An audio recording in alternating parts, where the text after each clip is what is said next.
네, 사도행전 시리즈 말씀을 우리 읽겠습니다. 사도행전 2장 42절에서 47절의 말씀입니다. 사도행전 2장 42절에서 47절까지의 말씀을 제가 대신 읽도록 하겠습니다. 그들이 사도의 가르침을 받아 서로 교제하고 떡을 떼며 오로지 기도하기를 힘쓰니라. 사람마다 두려워하는데 사도들로 말미암아 기사와 표적이 많이 나타나니 믿는 사람이 다 함께 있어 모든 물건을 서로 통용하고 또 재산과 소유를 팔아 각 사람이 필요를 따라 나눠주며 날마다 마음을 같이하여 성전에 모이기를 힘쓰고 집에서 떡을 떼며 기쁨과 순전한 마음으로 음식을 먹고 하나님을 찬미하며 또 온 백성에게 칭송을 받으니 주께서 구원받는 사람을 날마다 더하게 하시니라. 아멘. 네, 사도행전 세상으로 보냄받은 성령 공동체 5번째입니다. 살아있는 교회, 이것이 다르다라는 제목의 말씀을 나누겠습니다. 교회는 건물이 아니라 하나님으로부터 부름받은 하나님의 백성들을 말합니다. 사명으로 부름받아서 세상으로 파송을 받은 바로 이들이 바로 교회라고 하는 이 에클레시아의 의미입니다. 그래서 이 교회 앞에 이 살아있다라고 할 때는 사실 별로 필요 없는 형용사입니다. 교회라고 하는 것은 바로 주님의 몸된 교회고 또 주의 살아있는 백성들이기 때문에 당연히 살아있죠. 그렇기 때문에 살아있는 교회라고 하는 것은 굳이 붙일 필요 없는 앞에 이 형용사인데, 그러나 이 살아있는 교회라고 했을 때는 이런 의미가 있습니다. 죽은 교회가 있을 수 있다는 거예요. 아니 어떻게 교회면 교회가 살아있지 어떻게 죽어있는 교회가 있을 수 있느냐. 요한계시록에 읽어보시면 7교회에 대한 소개가 나오는데 그 중에 4대 교회 이야기가 나와요. 4대 교회를 뭐라고 표현을 하냐면 살아있다라고 하는 이름만 가진 교회다, 이런 표현을 씁니다. 계시록 3장 1절이죠. 4대 교회의 사자에게 편지하라. 하나님의 7 영과 7 별을 가지신 이가 이르시되 내가 너의 행위를 아노니 내가 살았다는 이름은 가졌으나 죽은 자로다. 여기서 4대 교회가 살았다는 이름, 명성은 가지고 있지만 실상은 영적으로는 죽어있는 교회라는 거예요. 그러니까 이 4대 교회는 오늘날로 말하면 굉장히 사람들에게 알려져 있고 유명하고 영향력이 있고 이름만 대면 다 아는 교회고 굉장히 트렌디한 교회였던 것 같습니다. 그래서 누가 보면 그 교회 정말 역동성이 있어, 살아있어 라고 할 수 있는 교회가 바로 4대 교회입니다. 그런데 이것은 사람들의 진단이고 사람들의 판단일 뿐 우리 주님께서 보시기에는 그 교회는 충격적이게도 죽은 교회였다는 거예요. 어떻게 이럴 수가 있는가? 그러니까 예수님만 빼고 모두가 그 교회를 번창하고 활발한 교회라고 생각했어요. 성공적인 교회라고 소위 생각을 했습니다. 주님의 평가는 달랐던 이유가 사무엘상 16장에 사람들은 사람의 외모를 보지만 하나님은 그 사람의 중심을 보시기 때문에 그렇습니다. 교회도 마찬가지로 겉으로 보여지는 어떤 규모나 외형이 아니고 그 교회의 중심, 그 교회가 정말 추구하는 것이 무엇인지, 정말 하고자 하는 것이 무엇인지, 누구의 영광을 위해 하는 것인지를 주님은 너무나 정확하게 알고 계신다는 거예요. 그런 점에서 4대 교회는 죽은 교회였다라는 겁니다. 근데 이 교회라고 표현했지만 사실 이 교회라고 하는 것은 뭐라고요? 사람들이니까 그 4대 교회의 성도들이 사실 영적으로는 죽어 있었다라는 표현이죠. 섬뜩한 이야기죠. 주님은 그 이유를 이렇게 얘기를 하셨어요. 행위의 온전함을 찾지 못했다. 그 4대 교회 성도들의 삶 속에 온전함을 찾지 못했다, 이런 표현을 쓰십니다. 예수님이 표현이에요. 계시록 3장 2절이죠. 너는 일깨어 그 남은 바 죽게 된 것을, 죽어갑니다. 굳건하게 하라. 내 하나님 앞에 너의 행위에 온전한 것을 찾지 못했다. 자, 예수님이 보시는 것은 믿음인데 단지 믿음이 아니라 정말 믿음이 있다면 그 믿음에 합당한 행위와 행동이 있느냐를 보십니다. 그러니까 이 행위와 행동이 없으면 믿음이 있다 하더라도 그 믿음은 죽은 믿음일 수 있기 때문에 살아있는 믿음에는 거기에 상응하는 살아있는 어떤 순종과 행동이 있어야 했던 건데, 이 주님께서 보시기에 이 4대 교회는 온전하지 못했다는 것은 이거죠. 그 믿음과 삶에 있어서, 행동에 있어서 뭔가 괴리가 있었다는 것이고 뭔가 달랐다는 뜻입니다. 하나님을 사랑한다고 했지만 하나님을 사랑하기보다 어떤 허영으로 헛된 영광을 추구했다거나, 혹은 어떤 사람을 사랑한다고 하고 섬긴다고는 했지만 사실 그 내면의 깊은 동기에는 내가 이렇게 사랑하는 사람이야, 내가 이렇게 어려운 사람을 돕는 사람이야 라고 하는 그런 동기로 누군가를 사랑했을 수도 있습니다. 그 모든 깊은 동기의 중심을 하나님은 아시기 때문에 그래요. 어떤 교회가 하나님이 일을 한다고 하지만 하나님을 의지하기보다는 사람과 돈과 다른 것을 의지하면서 그런 목회와 교회가 운영이 될 수도 있는 것이죠. 이 모든 것이 온전하지 못했다라고 하는 거예요. 그것이 그 교회의 사람들의 영적인 실체였습니다. 그렇다면 살아있는 교회는 어떤 특징을 갖고 있느냐? 우리가 이제 오늘 이 말씀을 좀 나누려고 합니다. 무엇을 봐야 할까?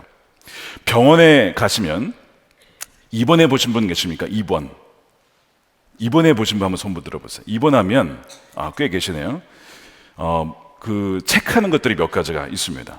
활력 징후라고 하는, 영어로는 vital sign이라고 하죠. 활력 징후를 체크를 하게 되어 있어요. 중환자일 경우에는 뭐 1시간마다 아니면 그보다 더 자주 체크를 하고, 중환자가 아니면 하루에 뭐 2-3번 정도 이렇게 체크를 하게 되는데, 보통 4가지를 체크한다고 해요. 첫 번째가 혈압, 얼마나 혈압이 높고 낮은지, 그 다음에 2번째가 맥박, 3번째가 체온, 4번째가 호흡입니다. 이 4가지, 이것이 이 바이탈 사인이라고 하는 활력 징후예요. 이것을 가지고 환자의 건강 상태를 진단을 하게 되는 것이죠. 여기에 하나가 더 추가된다면 바로 혈중 산소 포화도로 가는, 여러분들이 혹시 병원에 가시면 이제 이 집게 끝에 빨갛게 뭐 끼는 거 있어요. 그러면 이제 그 산소 포화도 수치가 90%, 95%, 98% 이렇게 뜨거든요. 이 5가지까지 하게 되면 더 온전하게 체크를 하게 되죠. 어쨌든 이렇게 체크를 하게 되면 그 환자의 현재 상태가 어떤지가 나오게 되는 거예요. 마찬가지로 살아있는 교회에는 그 교회가 살아있다라고 하는 vital signs라고 하는 이 활력 징후들이 여러 군데 나타나게 됩니다. 우리가 그것을 보게 되면 지금 내가, 그리고 우리 교회가, 우리 공동체가 살아있구나, 활력이 있구나, 정말 주님의 교회구나, 그런지 아닌지를 알 수가 있다는 것이죠. 예수님께서 마태복음 16장에 내가 교회를 세울 것이다, 그러니까 본인께서 직접 교회를 세우시겠다라고 말씀하시면서 주신 약속의 말씀이 하나 있습니다. 우리가 함께 읽어볼 텐데, 마태복음 16장 18절 말씀입니다. 시작. 또 내가 내게 이르노니 너는 베드로라. 내가 이 반석 위에 내 교회를 세우리니 음부의 권세가 이기지 못하리라. 누가 세우신다고요? 주님이 교회를 직접 세우시겠대요.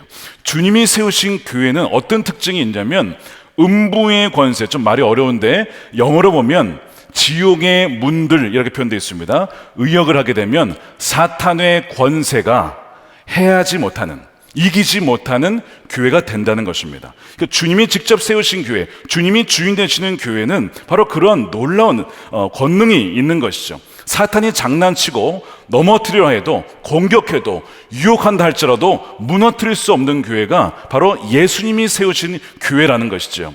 바로 저는 기도하기를 이 선한 목자 교회가 예수님이 주인된 교회, 예수님이 세우신 교회가 되기를 저는 기도하고 있습니다. 여러분 함께 기도해 주셔야 됩니다. 우리가 다 교회이기 때문에 우리가 각각이 예수님이 이끄시고 예수님이 주인된 삶을 살아간다면 이 교회가 예수님이 세우신 교회가 되는 것이죠. 우리가 그것을 위해 항상 기도해야 된다는 것입니다. 자, 그래서 살아있는 교회와 죽은 교회가 무엇이 다른지 이제 오늘 우리가 살펴볼 텐데, 우리 지난주 기억나십니까? 베드로의 그 설교를 통해서 하루에 3,000명 회심이 일어났습니다. 3,000명, 어마어마한 일이죠.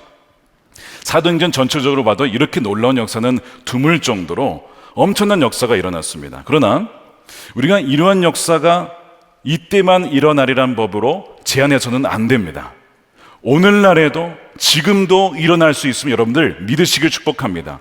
우리가 성령의 역사를 제한해서는 안 돼요. 성령이 제한할 수 있는 것은 사실은 우리가 믿지 못할 때에, 성령의 역사를 믿지 못하고 제한할 때에 딱 그것이 제한하는 것이지, 그렇지 않다면 성령은 얼마든지 우리를 통해서 역사하실 수가 있습니다. 예수님이 하신 또 다른 약속이 있어요. 제가 약속을 왜 자꾸 말씀드리냐면, 약속을 잡고 여러분 기도하셔야 됩니다. 약속은 하나님이 이렇게 될 거라고 반드시 얘기하신 거예요. 그러니까 그걸 붙잡고 기도하면 믿는 그 사람에게 이루어지는 것이죠. 자, 그래서 어떤 일이, 어떤 약속이 있었냐? 이것도 역시 함께 한번 보겠는데, 요한복음 14장 12절에 이렇게 되어 있습니다. 잘 들으십시오. 야, 이게 얼마나 진짜인지 이렇게 얘기하셨어요. 내가 진실로 진실로. 자, 요번에 요즘에 새벽에 듣고 계시죠? 아멘, 아멘이요. 이건, 야, 너희가 믿기 어려우겠지만, 진짜 이거 정말이야. 라고 하시는 얘기예요. 진실로 진실로 너희에게 이르노니, 나를 믿는 자는 내가 하는 일을 그도 할 것이요. 예수님이 하시는 일을 내가 한대. 믿으십니까? 이거 진짜라니까, 이거. 안 믿어. 거의 표정이 안 믿는 수준이에요. 그러니까 예수님이 진짜야. 이거 아멘, 아멘 하시는 거 아니에요, 지금. 근데 여러분, 이 정도가 아니고, 그 다음이 있어요. 또한 그보다 큰 일도 하리니. 여러분 좀 놀라셔야 됩니다. 좀 리액션을 좀 보여주세요, 주님께. 저는 이거 정말 읽을 때마다 좀 똑같은 아는 말씀인데 읽을 때마다 놀라요. 읽을 때마다. 야, 주님만큼 하는 것도 대단한데 그보다 더 큰 일도 한대요. 근데 어떻게 그런 일이 있을 수 있느냐? 왜냐하면 내가 아버지께로 가기 때문이다. 이런 얘기를 했어요. 아니, 주님이 계셔야지, 가시면 어떻게 그런 일이 벌어지느냐? 무슨 얘기죠? 성령님을 보내주기 때문에 그렇다는 거예요. 내가 내 이름은 무엇을 구하든지 내가 행하리니 이는 아버지로 하여금 아들로 말미암아 영광을 받으시게 하려 함이라. 성령을 통해서 보내셔서 이제는 내가 너희의 옆에 있었지만 성령은 이제 너희 안에서 너희를 통하여 역사하기 때문에 나보다 더 큰 일을 하게 될 거야. 자, 그 이해가 뭐냐? 바로 이 베드로 이 사건입니다. 한 번에 3,000명 예수님이 회심시킨 적 있습니까? 없습니다. 없어요. 4,000명, 5,000명 먹이신 적은 있습니다. 근데 그 먹었던 사람들 다 떨어져 나간 거 아시죠? 예, 다 도망갑니다. 나중에 이 뭐야 이러면서 가버려요. 더 이상 떡을 안 주니까.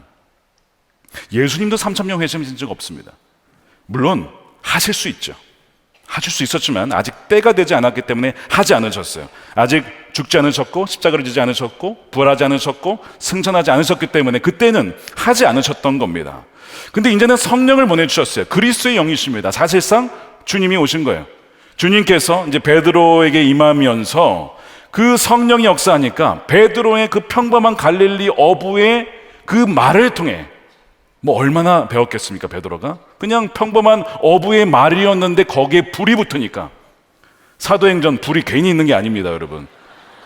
불이 붙으니까 그 처음에 불이 붙었던 사람한테 불이 붙더니 그게 3,000명에게 불이 쫙 번져나간 거죠. 믿으시죠?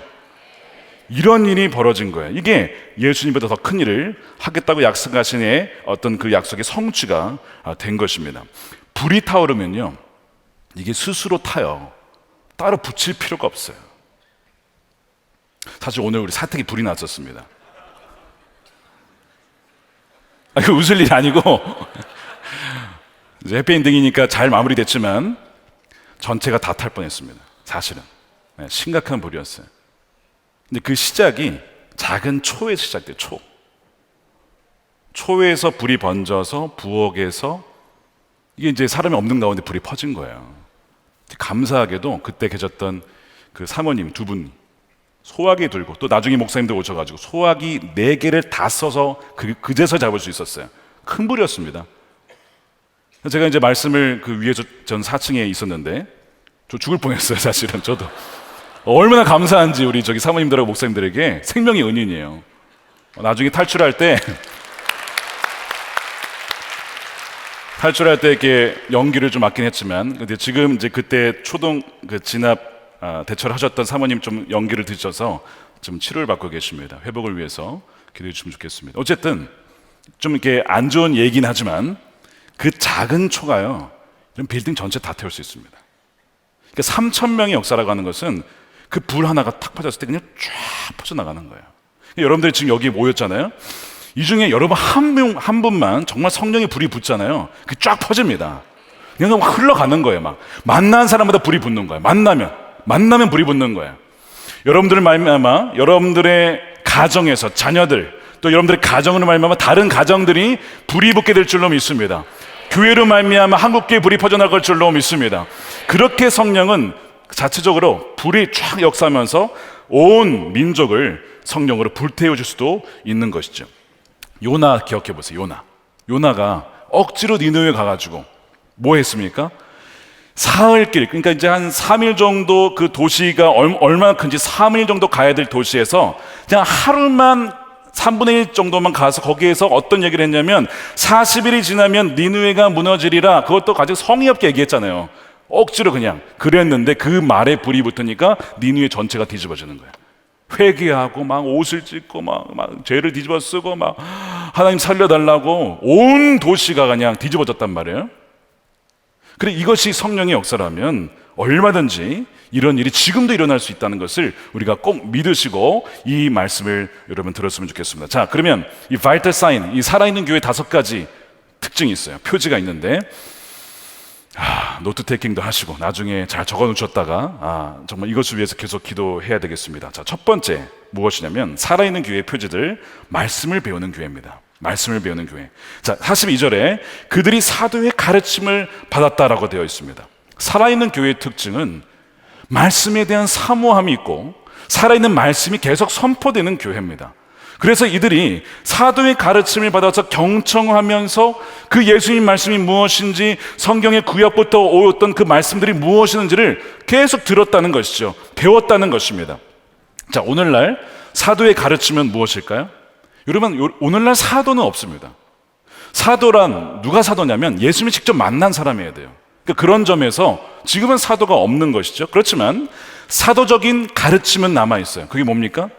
이 말씀이에요.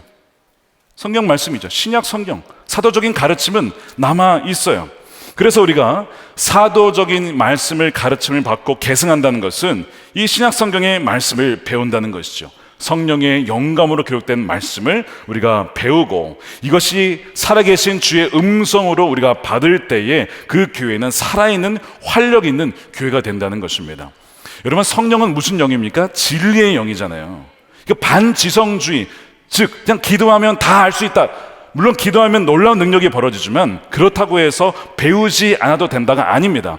말씀을 사모하고 말씀을 배우는 자들을 통해서 그 진리의 영이 역사하신다는 거예요. 성령이 언제 역사하시냐? 말씀이 선포되는 그 시기에 말씀을 배우고 그것을 믿음으로 받아들일 때에 성령이 우리 안에서 역사하게 되는 거예요. 그러니까 여러분들이 말씀을 사모하고 듣고 배우고 하는 그 환경 속에 여러분들 자꾸 노출이 되셔야 됩니다. 그것이 요즘에는 뭐 스마트폰으로 될 수도 있고, 그것이 예배당이 될 수도 있고, 우리가 바이블 스터디 그룹에서 그럴 수도 있고, 그 환경 속에 있을 때 그 진리의 영이신 그 성령께서 우리가 말씀을 읽고 반응할 때 우리 안에 역사하시고 우리를 바꾸신다는 것이죠. 어떻게 3,000명이 회심할 수 있었는가? 베드로의 그 선포되는 말씀을 통해서 성령이 역사하니까 3,000명의 삶이 바뀌게 되는 거예요. 자, 베드로전서 1장 23절에 우리 함께 읽어보겠습니다. 시작. 너희가 거듭난 것은 썩어질 씨로 된 것이 아니요 썩지 아니할 씨로 된 것이니 살아있고 항상 있는 하나님의 말씀으로 되었느니라.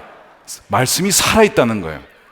말씀이 살아있어서 우리가 말씀을 듣는 순간 이것이 혼과 영과 우리의 골수를 찔러 쪼개서 우리 마음의 속에 있는 것이 무엇인지를 감찰합니다.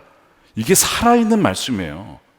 마치 윤동력이 있어가지고 우리의 중심을 다 헤아리고, 그리고 우리한테 말씀하고 깨닫고 우리의 삶을 이끌어가는 힘이 바로 이 말씀에 있다는 것입니다. 그러니까 초대교회는 뭐 대단한 전도 프로그램이 있다거나 몇 단계 이런 식의 프로그램이 있었던 게 아니고 그저 예배하고 교제하고 말씀을 배우고 이런 것이 다였는데 폭발적으로 늘어나기 시작했다는 것이죠. 바로 그들 가운데 사모함이 있었기 때문에 그래요.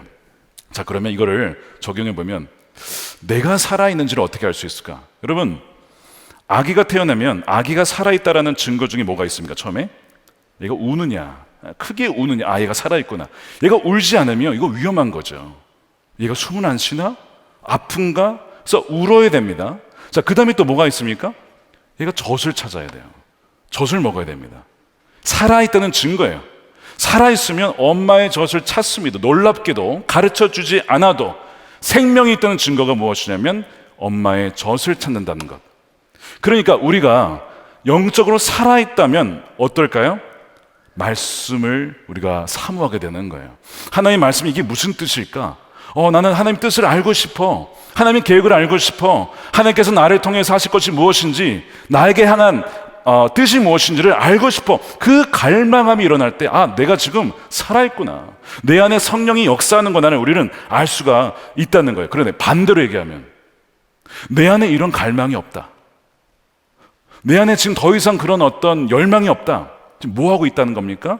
그러면 지금 서서히 죽어가고 있는 겁니다.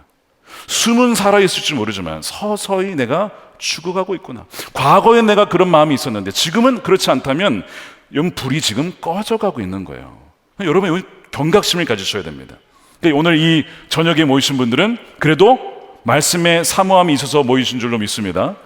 사모함이 있는 자에게 주님은 그 불을 활활 타오를 수 있도록 말씀의 장작을 막 넣어주십니다. 그래가지고 그 말씀을 먹고 막 타오르게 되는 것이죠.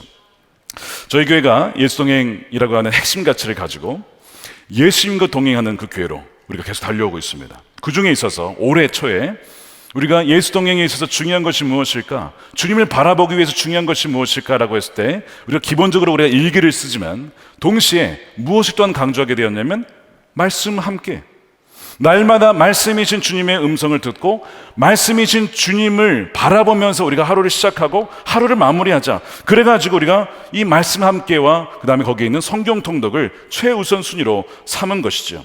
그래서 우리가 초대교회를 읽어보면 이들이 이렇게 살아있을 수 있었던 첫 번째 이유가 바로 사도의 가르침, 말씀에 대한 사모함이 있었기 때문에 그 말씀으로 이들이 살아났구나. 마찬가지로 이미 우리에게 말씀이 주어졌어요.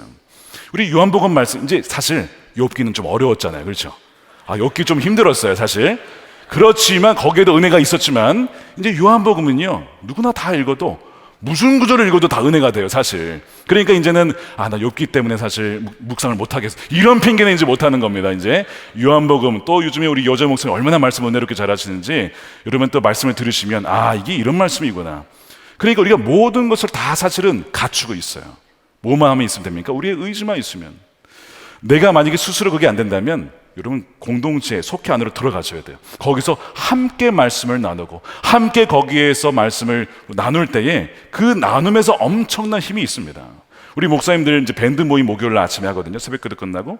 그럼 뭐 하겠어요? 그럼 말씀 함께 가지고 펴가지고 말씀을 나누면 너무 풍성한 거야. 마치 뷔페 먹는 것처럼. 나는 이 말씀을 이렇게만 봤는데 이분은 이렇게 보네? 그러면서 자기의 삶과 함께 나눈단 말이에요. 이게 얼마나 은혜가 되는지. 그러니까 서로 말씀에 자극을 주게 되는 거예요. 주님께서 너희가 진리를 알지니 진리가 너희를 자유케 하리라. 이 진리의 말씀을 알게 되면요, 우리가 그것을 믿게 되고 해방이 되어지고 풀려나는 놀라운 역사가 일어나게 되는 거예요. 그래서 저는 말씀을 준비할 때에 가급적이면 이 말씀의 내용을 하려고, 그냥 말씀에 있는 내용만 하려고 해요. 다른 능력이 또 없어요. 저는 그냥 말씀을 풀어내는 거에 집중을 해서 우리 성도님들이 그저 이 말씀을 이해하고 이 말씀을 받아들이고 이 말씀대로 살아갈 수 있도록 그렇게 하려고 온 힘을 기울이고 있습니다. 자, 41절에 보면 오직 말씀을 받은 사람들만 구원을 받았다는 것이 나와요. 자, 41절에 그 말을 받은 사람들은, 받았다는 것은 믿었다는 것이고 내 마음속에 새겼다는 거예요. 세례를 받음에 이날의 신도의 수가 3,000이나 더하더라. 우리 모두에게 이 초대교회 살아있는 교회의 성도들이 가졌던 이 말씀의 열정이 회복되기를 주님의 이름으로 축복합니다. 자, 두 번째 표지는 따라 읽겠습니다. 서로 교제하는 교회. 서로 교제하는 교회입니다. 자, 42절에 그들이 사도의 가르침을 받아 서로 교제하고 떡을 떼며. 살아있는 교회는 서로 교제하는 교회였어요. 여기서 교제라는 말이 헬라어로 여러분 잘 아시는 코이노니아라고 되어 있습니다. 코이노니아. 근데 이것은 원래 어떤 뜻이냐면 다른 사람과 공통된 어떤 것을 공유한다는 뜻입니다.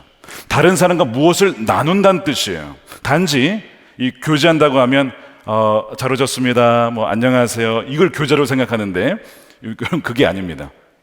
코이노니아의 원래 의미는 그게 아니고 내가 가지고 있는 시간과 재정과 물질과 음식과 그 모든 좋은 것을 다른 사람과 함께 공유하고 나눈다는 의미가 코이노니아예요. 그래서 이 코이노니아에는 반드시 뭐가 포함되냐면 물질이 포함됩니다. 음식이 포함됩니다. 물질과 음식을 제외한 코이노니아는 코이노니아가 아닙니다. 그래서 여기서 말씀을 읽어보시면 떡을 떼었다라고 되어 있잖아요. 이것은 물론 식사를 같이 한 것인데 더 나아가면 주의 만찬, 성찬을 같이 한 거예요. 성찬을 한 건데 성찬이 사실은 식사를 같이 하는 거였거든요. 주님을 기억하면서 우리가 한 몸 된 공동체지, 남이 아니지, 우리가 가족이지, 그러면서 떡을 나누면서 누가 먹을 것이 없는 사람이 있으면 나의 음식을 가져다 주고, 이것이 코이노니아였습니다. 그래서 44절에 보면 믿는 사람이 다 함께 있어 모든 물건을 서로 통용하고, 이게 코이노니아예요. 또 재산과 소유를 팔아서 각 사람이 필요한 사람에게 나눠주는 겁니다. 나중에 이제 바나바가 자신의 어떤 그 전체 재산인지 모르겠는데 밭을 팔아가지고 나눠줍니다. 그러면서 필요한 사람, 그러니까 원하는 대로 주는 것이 아니고 필요한 대로 나눠줍니다. 어려운 사람들을 도왔다는 얘기죠. 이것이 코이노니아예요. 이것이 진정한 가족이라는 거예요. 제가 묻겠습니다. 이 코이노니아의 물질과 재정과 이것을 나누는 이 코이노니아 요소가 과연 우리에게 있습니까?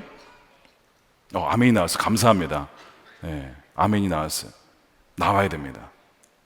활력 있고 살아있는 교회는요, 이런 나눔이 있는 교회예요. 어떤 분들은 큰 교회를 좋아하기도 하지만 좋아하지 않는 분들도 꽤 많습니다. 왜냐하면 교제가 약하다는 거예요. 그는 맞는 말이기도 합니다. 너무 사람이 많다 보니까 다 교제하기가 어렵고 심지어 이름을 모르는 경우도 많습니다. 그래서 그런 약점을 가지고 있는데, 자 보세요. 초대교회에 처음에 120명이 있었고 플러스 3,000명이 회심해서 총 몇 명이 됐습니까? 3,120명이 됐어요. 초대형 교회가 갑자기 됐죠. 근데 이들이 교제를 게을리하지 않았답니다. 3,120명의 교회가 모여서 교인들이 교제를 게을리하지 않았대. 우린 너무 크니까 어차피 우린 교제를 못해. 이게 아니고 더욱더 교제하는데 힘썼다라고 말씀을 하고 있어요. 그리고 이 3,000명이 서로를 다 아는지는 모르겠지만 적어도 이 3,120명 중에 외로운 자, 혼자 된 자는 아무도 없었다는 겁니다. 제가 다시 묻겠습니다. 혹시 주변에 혼자 되신 분 계시지 않습니까? 우리 교회. 그러면 안 된다는 겁니다. 교회를 다니는데 외로운 분이 계십니까? 혼자 예배하는 것 같습니까? 여러분, 그거는 활력 있는 교회가 아닙니다. 그건 죽어가는 교회의 특징이에요. 제가 이민교회를 섬기다 보니까요, 교회가 작다고 해서 다 교제하는 것이 아님을 알았습니다. 교회가 작으면 작을수록 갈등이 있으면요, 오히려 안 봅니다. 작다고 해서 교제하는 게 아니에요. 교회가 아무리 작아도 분열이 있고 다툼이 있습니다. 반면 초대교회를 보니까요, 아무리 커도 서로 친밀히 교제를 합니다. 그러니까 이게 교제가, 코이노니오가 교회 사이즈 문제가 아니라는 것이죠. 사이즈의 문제가 아니라 뭐의 문제입니까? 교회가 살아있느냐 죽어있느냐의 문제입니다. 살아있는 교회는 아무리 커도 교제가 있고, 죽어있는 교회는 아무리 작아서 공동체성이 있을 것 같아도 서로 싸웁니다. 그래서 제가 이런 말을 좀 만들어 봤어요. 교회가 살아있으면 아무리 커도 끊임없는 교제가 있고, 죽어있으면 아무리 작아도 끊임없는 교전이 있다. 무작한 말이지만 틀린 말이 아닙니다. 끊임없는 교전과 싸움이 있어요. 사이즈의 문제가 아니라 우리가 성령으로 살아있는 교회냐 아니냐, 그에 따라서 완전히 달라진다는 것이죠. 이들이요, 누가 시켜서 이렇게 교제한 게 아닙니다. 자발적으로 원해서 그렇게 자기 것을 나눠주며 자기도 도움받고 도움을 주고 그렇게 살아가는 거예요.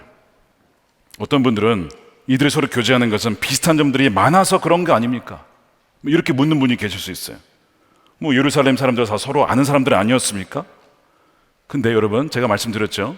오순절에 사람들이 전 세계 각지에서 모였습니다. 기억나세요? 자, 한번 읽어드릴게요. 사도행전 2장 5절에 그때 경건한 유대인들이 천하 각국으로부터 와서 예루살렘에 머물러 있었으니 그 동네 사람이 아니에요. 9절에 우리는 바데인과 메데인과 엘람인과 메소포타미아, 유대와 갑바도기아, 본도와 아시아, 부르기아와 밤빌리아와 애국과 구레네 가까운 리비아 여러 지방에 사는 사람들과 로마로부터 온 나그네 곧 유대인과 유대교에 들어온 사람, 온갖 사람들이 거기에 다 모여 있었습니다. 공통점이라고는 찾아보기가 거의 어려운, 그나마 하나님 때문에 모였는지 모르겠어요. 그건 굉장히 공통점이죠. 그렇지만 뭐 학연, 지연, 혈연 아무것도 공통점이 없는 사람들이 모여서 날마다 모이고 떡을 나누고 교제하고 예배하고 이랬다는 거예요. 이 살아있는 교회의 특징입니다. 뭐냐면 엄청난 포용력이 있어요. 엄청난 포용력, 참된 교제가 있습니다. 얼마나 비슷한 사람끼리 모였냐, 나이대로 근거해서 젊은 사람들은 젊은 사람들끼리, 나이 드신 분들은 나이 든 사람끼리 모여서 교회가 잘 되는 게 아니고, 나이대와 상관없이, 출신과 상관없이, 부자이든 가난하든 상관없이 오직 예수 그리스도이기 때문에 모인 그 공동체, 완전 참된 코이노니가 있는 교회였다는 것이죠. 그러니까 살아있는 교회의 특징은요, 어떤 힘이 있냐면 그런 공통점이 없는 것 같지만 어떤 사람도 품을 수 있고 포용할 수 있는 그런 힘이 있습니다. 저희 교회 위치가 굉장히 특이하죠. 분당에서도 오시고, 서울에서도 오시고, 광주에서도 오시고, 송파에서도 오시고, 위례에서도 오시고, 막 각양각지에서 모여드시죠. 사실은 약간 좀 굉장히 다양한 분들이 오십니다. 근데 예수 그리스도로 인하여서 함께 예배하고 교제하고 있어요.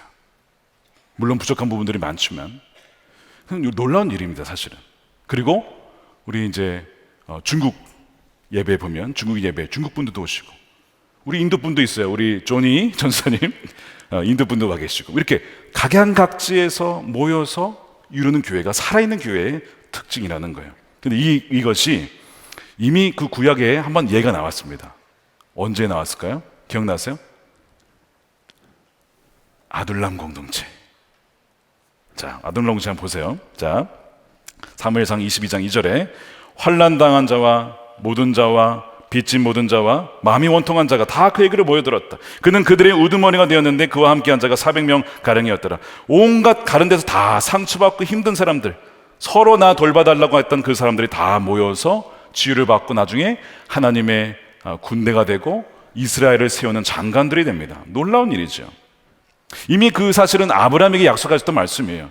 너로 말미암아, 이제 창세기 12장 3절인데, 너를 축복하는 자에게 내가 복을 내리고 너를 저주한 자에게 내가 저주하리니 땅의 모든 족속이 너로 말미암아 복을 얻을 것이다. 이미 약속되었던 거예요.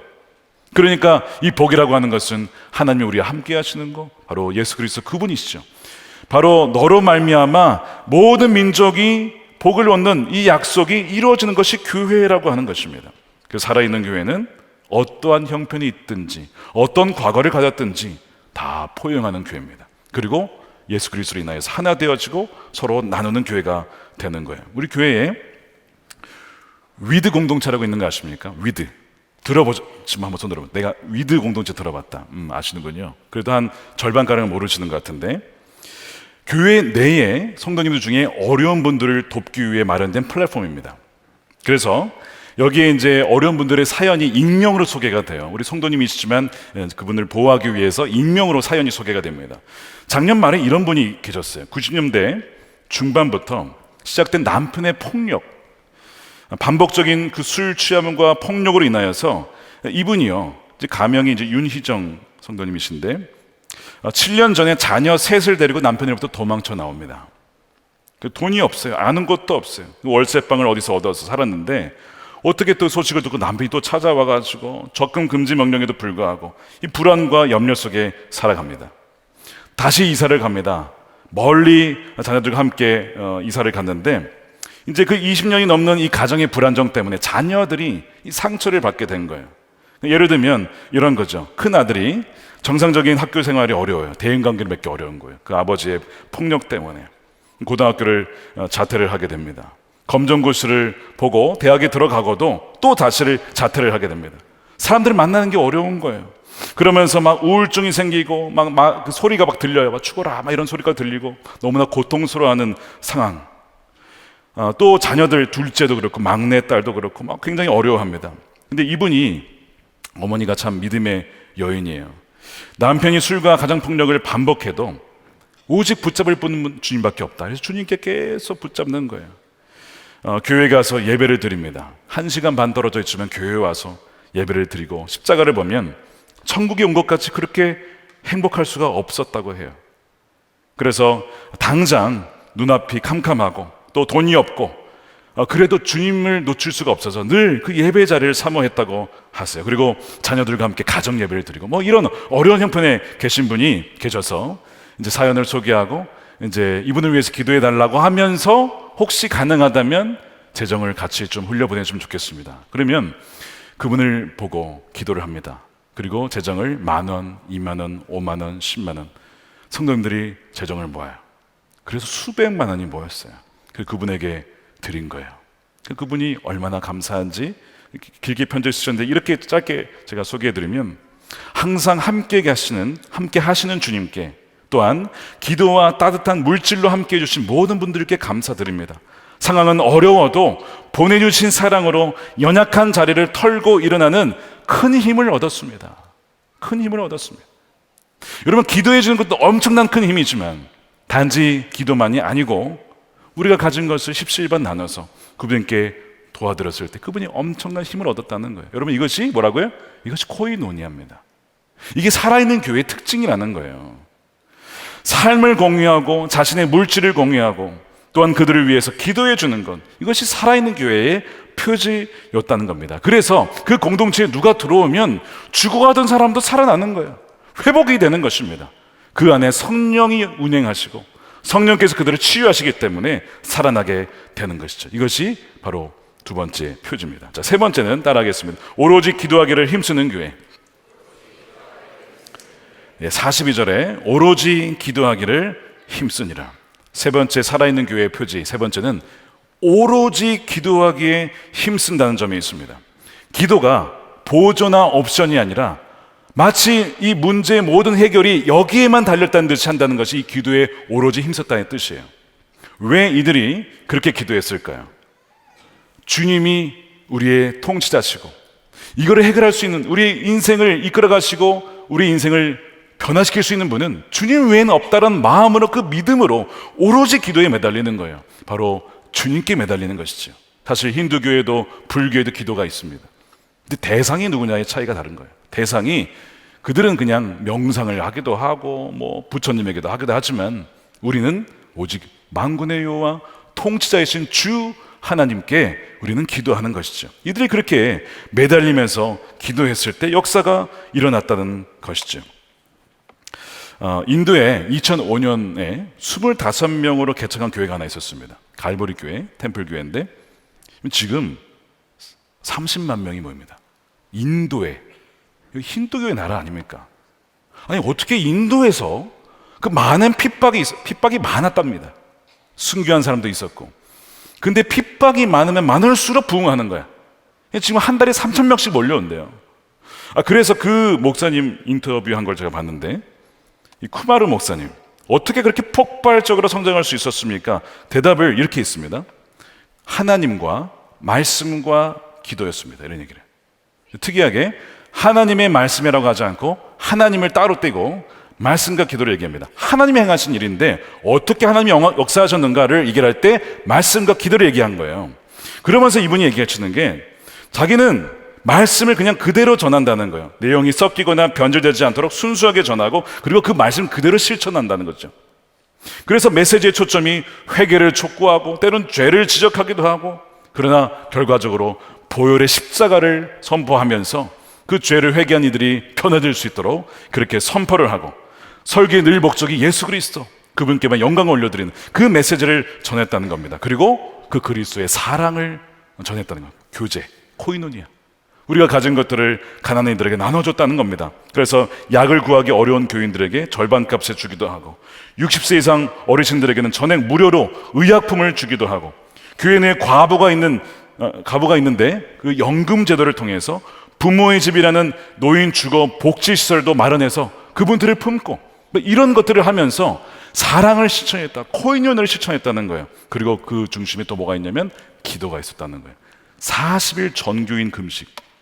그러니까 완전히 100% 40일을 한다는 게 보다는 하루에 한 개씩이나 이렇게 해서, 아니면 어쨌든 뭐 40일 한 사람도 있었겠지만 전교인 40일 금식과 기도와 합심 기도, 이걸 얘기하는 거예요. 근데 여러분, 사실 뭐 새로운 거 있습니까? 새로운 건 없죠. 다 성경에 나와 있는 거잖아요. 다만 지금 현대 교회가 정말 그 말씀을 그대로 믿고 정말 그렇게 기도하며 정말 그렇게 레디컬하게 사랑하고 섬기느냐? 그렇지 않기 때문에 더 이상 그 부흥을 볼 수가 없는 거잖아요. 지금 인도 교회는 그걸 그대로 한 겁니다. 그랬더니 하나님이 역사하셔서 한 달에 3,000명씩 오더라는 거예요. 여러분, 지금 제가 처음에 말씀드렸던 것처럼 부흥의 세대가 있고요, 완전히 그 죄악에 충만한 세대가 있습니다. 동시대에 일어나는 거예요. 그러니까 지금 인도에 그런 역사가 일어나고 있는 것이죠. 바로 기도에 매달렸던 자들을 통해서 그 역사가 일어난다는 것입니다. 자, 네 번째가, 따라하겠습니다. 기사와 표적이 일어나는 교회. 자, 43절에 사람마다 두려워하는데 사도들로 말미암아 기사와 표적이 많이 나타나니 라고 되어 있습니다. 사람마다 두려워했답니다. 여러분, 뭘 두려워했을까요? 하나님을 경외한 겁니다. 여러분, 하나님에 대한 경외하심이 있으십니까? 우리 오늘날 현대교회가 잃어버린 것 중에 하나가 하나님에 대한 경외심이 아닌가 싶습니다. 뭔가 굉장히 컨템퍼러리하게 현대적으로 뭔가 해서 청바지도 입고 굉장히 편안하게 하려고는 하는데 뭔가 하나님에 대한 경외심이 없는 거 아닌가 라는 생각을 할 때가 있어요. 이 두려워했다는 것은 무서워 이게 아니라, 와, 하나님이시구나, 그분 살아계시구나, 이 경외심을 말하는 거예요. 그것이 있었다는 건데, 왜 그러냐면 사도들로 말미암아 놀라운 일, 기사와 표적이 많이 나타났다는 겁니다. 여러분, 여기서 이 기사는 놀라운 일이라는 뜻이고 표적은 기적이 아닙니다. 단지 성경은 의도적으로 표적과 기적을 구분하고 있어요. 기적은 믿겨지지 않는 일을 표현하죠. 일어날 수 없는 일을 우리는 기적이라고 표현합니다. 근데 표적은 그런 요소가 있어요. 실제로 있지만 단지 그게 아니고, 표적이라는 것은 사인이에요. 표지판입니다. 그것이 어떤 것을 가리키고 있는 것이죠. 자, 밤에 별을 보십시오 라고 하면 뭘 봐야 됩니까? 별을 봐야죠. 근데 가리키는 손가락이 이게 표적이에요. 표적을 보니까 저기에 있구나, 그 대상을 가리키는 거잖아요. 이 표적이 일어났다는 것은 이런 겁니다. 예를 들면 병이 낫고 귀신이 쫓겨나고 이런 표적들이 일어날 때에, 야, 놀라운 일이네, 그걸로 끝날 게 아니라, 손가락을 볼 게 아니라 그 일이 뭘 가리키고 있는 거예요? 지금 예수님이 살아계시다, 하나님의 나라, 아픔과 질병이 없는 그 나라가 있다는 것을 봐야 된다, 이걸 봐라. 여러분, 표지판 언제 봅니까? 길 잃었을 때. 야, 이거 어딘지 모르겠어. 야, 저 표지판 보니까 일로 가면 된대. 그러면 그 길을 쭉 가게 되잖아요. 왜 표적이 일어날까요? 사람들이 방황하는 거예요. 하나님 살아계신가? 그냥 과거에 그냥 믿었던 사람들이 그냥 그걸 끝난 과거 역사 아니에요? 사람들이 만들어낸 거 아니야?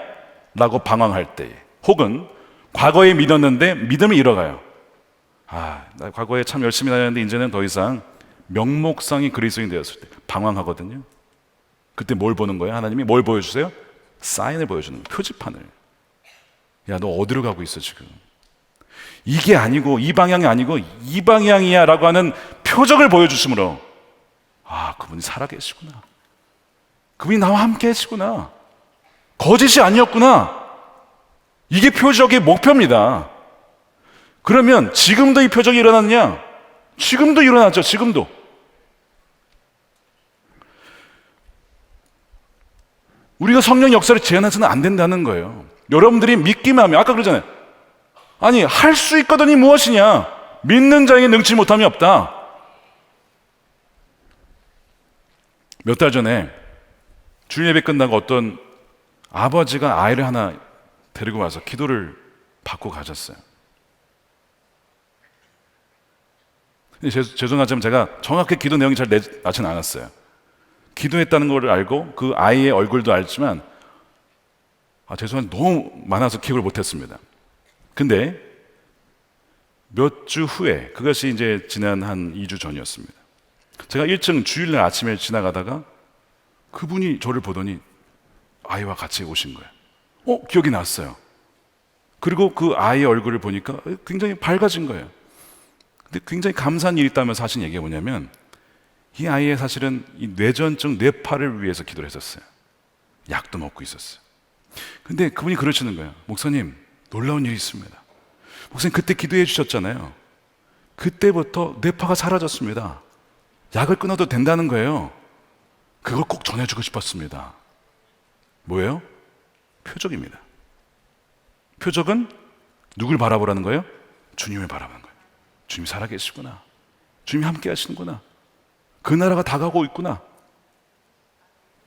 그것만이 아닙니다. 어떤 분은 악한 영에 오랫동안 사로잡혀서 힘들어하셨어요. 구주를 받아야 하나, 이런 분도 계셨어요. 많은 분들이 기도했습니다. 그분을 위해서 악한 영에서 자유함을 얻을 수 있도록 많이 기도해 주셨어요. 그리고 예배에 오셨어요. 그리고 그분을 위해서 기도했습니다.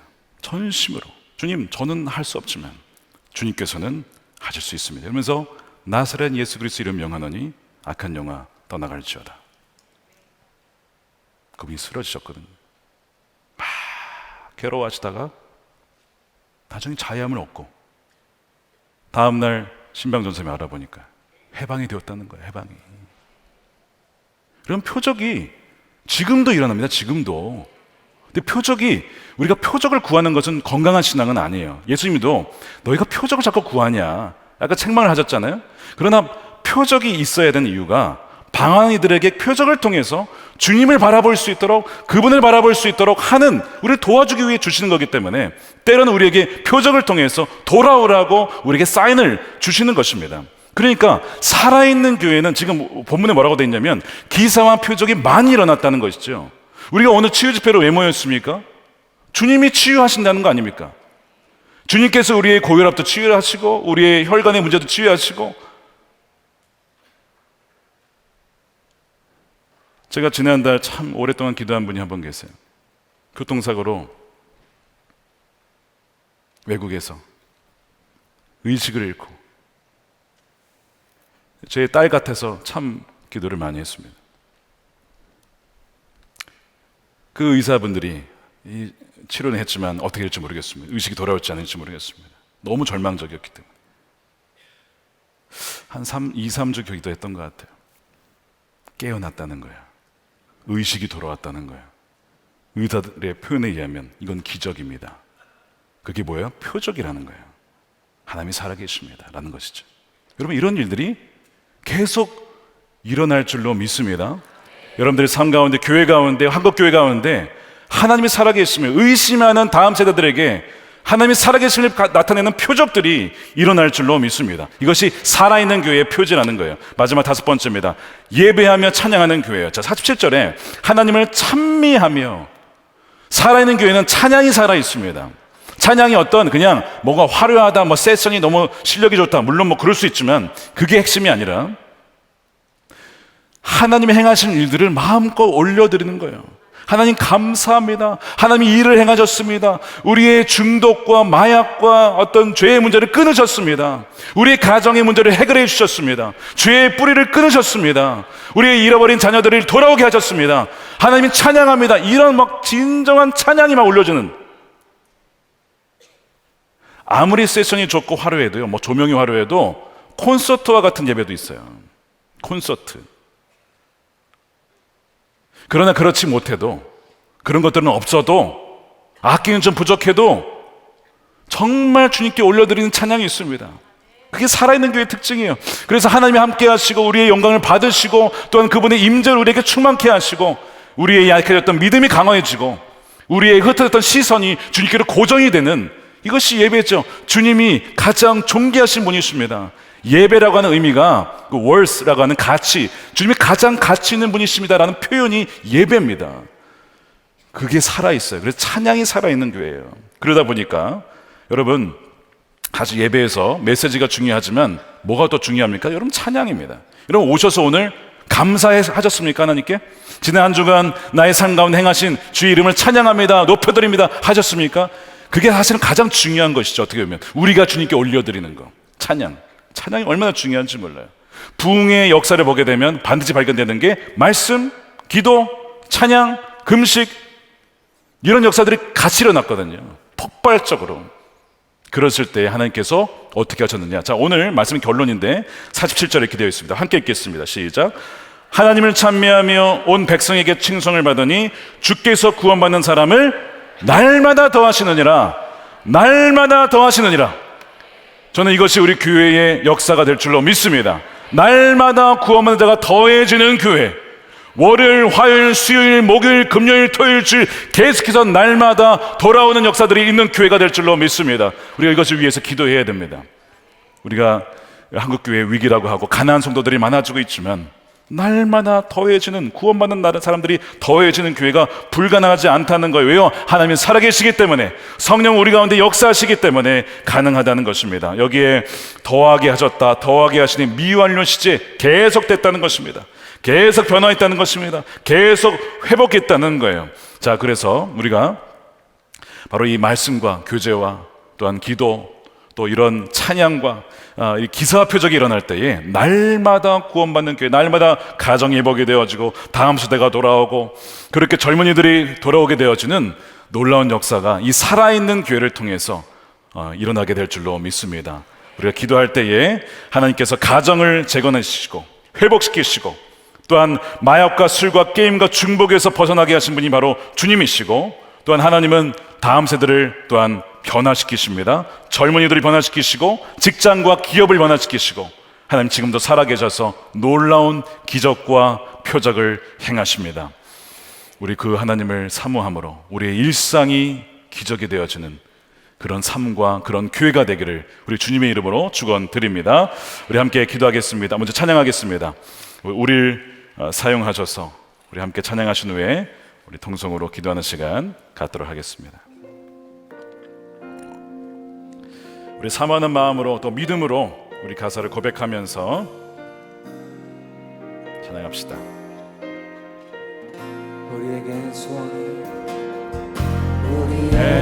소원이 하나 있네. 주님 다시 오실 그날까지 우리 가슴에 새긴 주의 십자가 사랑, 나의 교회를 사랑케 하네. 주의 교회를 향한 우리 마음, 희생과 포기와 가난과 고난,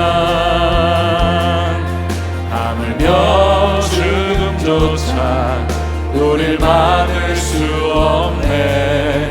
우리 교회는 이 땅에 임한, 두 손 들고 찬양합니다. 교회를 교회 되게, 예배 예배 되게 우릴 사용하소서. 우릴 사용하소서. 진정한 오늘 임하도록 우릴 사용하소서. 교회를 교회 되게, 예배 되게 우릴 사용하소서. 우릴 사용하소서.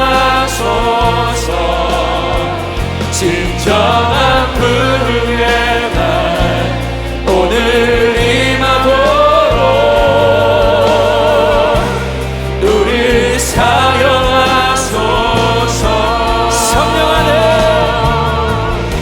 성령 안에 예배하리라. 자유의 마음을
기도하겠습니다. 우리 소원이 있습니다. 주님, 우리의 소원은 죽은 교회가 아니라 살아있는 교회가 되는 것입니다. 주님이 오시는 그날까지 매일의 부흥의 역사와 날마다 구원받는 자가 더해지는 교회가 되는 것입니다. 그리하여 땅끝까지 이르러 복음이 증인이 되어서 주님이 오시는 그날을 예비하는 교회가 되는 것입니다. 우리가 첫 번째 기도할 때에 주님, 살아있다라는 이름만 가졌던 사대교회와 같은 교회가 아니라 진짜 영적으로 깨어있고 살아있고 활력이 있는 우리 성도들과 교회가 되게 하여 주시옵소서. 사탄과 지옥의 음부의 권세가 이길 수 없는 예수님이 주인된 교회, 성령으로 충만한 교회가 되게 하여 주시옵소서. 주님께서 그런 교회를 세워 주시옵소서. 우리 두 손 들고 주여 한번 외치고 기도하겠습니다. 주여, 교회를 교회 그렇습니다. 살아있는 날마다 활력 있는 교회로 구원받은 자가 날마다 그런 교회가 되게 하여 주시옵소서. 이름만 살아있다, 그러나 영성만 살아있지만 쉬어있는 교회가 되지 않고 하셨어요. 아버지 하나님, 진정 우리의 모든 성도들의 삶이 하나님의 말씀과 삶의 꾀가 그 말씀을 살아내며 성령을 따라 성도들이 살아가는 교회가 되게 하여 주시옵소서. 성령이 충만하는 교회가 되게 하시고 음부의 권세가 하지 못하는 주님의 교회가, 예수님이 이끄시는 교회, 주님이 임하도록 주님의 영광 올려드리며 즐김을 선포하는 교회가 되게 하여 주시옵소서. 하나님의 사랑하는 성도들, 우리 공동체를 원하는 주여 속에서 살아있게 하소서. 우리 속장님들이 성령 충만하시고 우리 지역장들 가운데 성령 충만해 주시고 진정한 동창들 가운데 우리 지창들 가운데 주여 성령의 충만함으로 주여 예수 그리스도의 반석 위에 교회를 세워나가게 하여 주시옵소서. 우리 두 번째로 기도하겠습니다. 오늘 우리 살아있는 교회의 5가지 표지에 대한 말씀을 나누었습니다. 주님, 살아있는 교회 5가지 표지를 허락하여 주옵소서. 말씀을 배우는 교회, 서로 코이노니아 교제하는 교회, 오로지 기도에 힘쓰는 교회, 마치 기도 외에는 다른 유가 나갈 수 없느니라. 정말 그 말씀을 믿음으로 말미암아 기도에 헌신하는 교회, 기사와 표적이 나타나는 교회, 그리하여 그것을 통하여 살아계신 주님을 가리키고 바라보는 교회가 되게 하여 주옵소서. 예배와 찬양이 살아있는 교회, 감사와 영광을 올려드리는 날마다 우리 일상에서, 삶에서, 또한 개인 기도에서, 또한 예배에서, 공적인 예배에서 그런 놀라운 살아있는 찬양이 선포되고 드려지는 교회, 이 살아있는 교회인 5가지 표지가 주여 이 교회의 표지가 되게 하여 주시고 우리 한국교회의 교회의 표지가 되게 하여 주시옵소서. 우리 다시 한번 주여 한번 외치고 기도하겠습니다. 주여, 할렐루야. 아버지, 살아있는 교회 표지를 주여 허락하여 주시옵소서. 아버지, 주인 되시는 교회, 예수님이 왕 되시는 교회에 아버지 정말 말씀이 살아넘치고 강단이 살아있고 서로 교제하며 코이노니아하며 오로지 기도에 힘쓰며 기수와 표적이 나타나며 또한 아버지 하나님 주의 놀라운 영광이 드러나며 찬양이 살아있는 이런 교회가 되게 하여 주시옵소서. 초대교회 같은 역사를 뛰어넘어 예수님이 하셨던 일보다 더 큰 놀라운 역사가 주여 일어날 줄로 믿습니다. 믿는 자에게 능치 못하며 없느니라.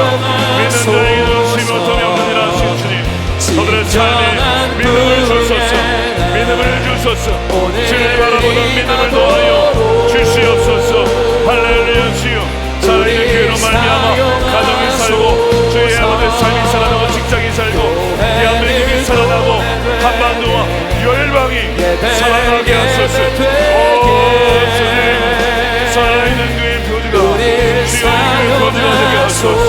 오 뜨거운 오로지 기도에 정신을 다하며 그날 오기까지 우리의 삶과 주께 올려드릴 수 있는 우리 성도들의 삶과 이 교회가 사용하소서. 나아가 하고 교회를 교회되게 경건자가 낳고 귀신이 떠나가며 주여 노란 나를 바라보는 너로 주여 일어나게 하소서. 찬양합니다.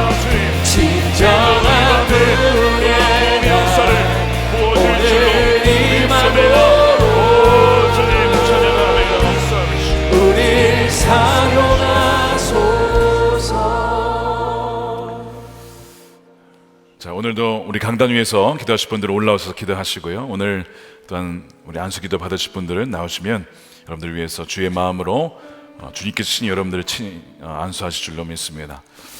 우리 마지막으로 기도하겠습니다.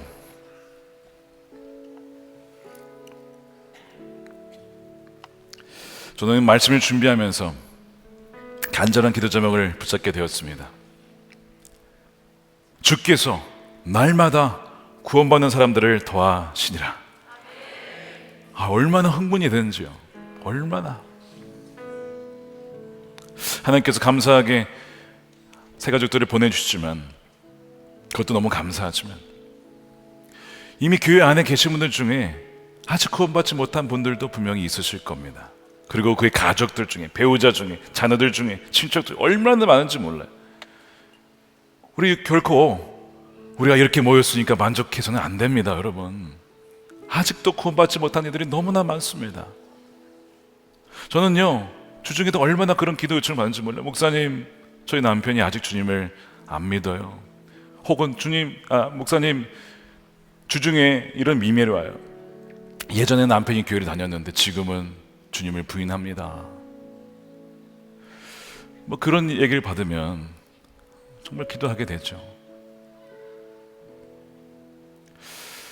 오늘 이 말씀을 읽으면서 정말 주님께서 그렇게 하시겠구나 하는 믿음이 들었습니다. 날마다 구원받는 자를 더해 주시니라. 누가 하신다고요? 제가 못합니다. 여러분이 하는 게 아니라 주께서 더하시니라. 주께서, 구원이 주께 있구나, 구원하심이 주께 있구나, 이것이 믿어지니까 아멘으로 선포가 되면서 정말 기도가 되더군요. 이걸 그대로 기도로 바꾸면, 주님, 우리 서남목절교회에 주님께서 이 약속하신 것처럼 주께서 날마다 구원한 자를 더해 주시는 역사를 허락하여 주옵소서. 그렇게 될 줄로 믿습니다. 이 약속을 붙잡고 우리 기도했으면 좋겠습니다. 주님, 날마다 구원받는 이들이 더해주는 부흥을 주옵소서. 깨어진 가정이 회복되어지고 떠나간 다음 세대 자녀들이 돌아오게 하여 주시옵시고, 탕자들이 돌아오게 하여 주시옵시고, 중독자들이 치유되며 명목상의 그리스도인들이 헌신된 그리스도인들이 되는 교회가 되게 하여 주시옵소서. 우리 두 손 들고 그 믿음으로 선포하며 다시 한번 간절히 주여 한번 외치고 기도하겠습니다. 주여, 주님, 주께서 날마다 구원받는 사람들을 더하여 주시리라. 할렐루야, 아멘. 주님 찬양합니다. 주님의 약속을 찬양합니다. 주님, 날마다입니다. 일주일에 한 번이 아닙니다. 한 달에 한 번이 아닙니다. 1년에 한 번이 아니라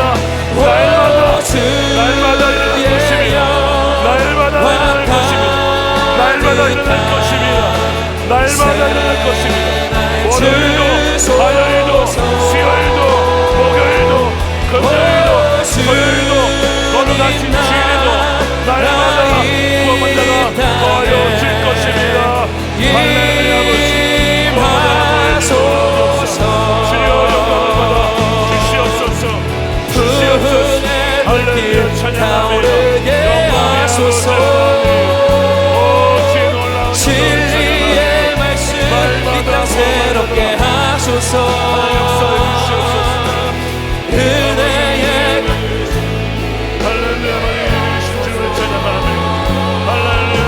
성령의 바람 이제 불어워. 주의 영광 가득한 새날 주소서. 아버지, 폐역한 세대에서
하소서